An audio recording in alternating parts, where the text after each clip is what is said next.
Qui dit piscine pose désormais la question de la sécurité. Avec environ 500 noyades accidentelles chaque année entre juin et septembre, plus question de faire installer un bassin non sécurisé sur son terrain.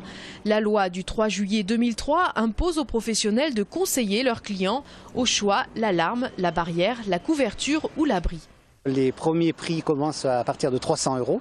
Donc je pense que 300 €, ça vaut la peine de sécuriser sa famille et ses enfants.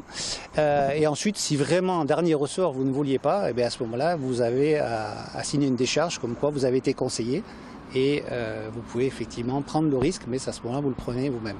On conseille plutôt le système de couverture automatique qui permet d'avoir un bassin complètement fermé et donc avoir une sécurité 100%. Alors qu'une barrière, on n'est jamais à l'abri qu'un enfant puisse enjamber la barrière ou qu'une alarme, qu'on intervienne suffisamment rapidement. Malgré toutes ces précautions, rien ne remplace une surveillance assidue des piscines. Les principaux dangers étant l'hydrocution et bien sûr la noyade, deuxième cause de mortalité chez les enfants de moins de 6 ans. La noyade, donc, c'est une personne qui va être en incapacité donc, de sortir par lui-même de l'eau et donc qui va avaler en plus grosse ou moins grosse quantité de l'eau. Et l'hydrocution, donc, c'est un choc en fait quand on rentre dans un milieu aquatique. La différence entre la température du corps et la température de l'eau et l'extérieur.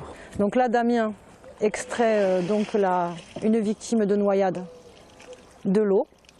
Et il va procéder maintenant au geste de secours. Donc l'important est de tester la conscience. Donc comme elle est inconsciente, il faut traiter et apprécier la respiration. On apprécie pendant 10 secondes. Et ce qui est important, c'est qu'en cas de doute, il faut procéder immédiatement donc à la réanimation cardio-pulmonaire. La suite de l'exercice se fait sur un mannequin. Si on a un doute ou si elle ne ventile pas, on commence le massage cardiaque.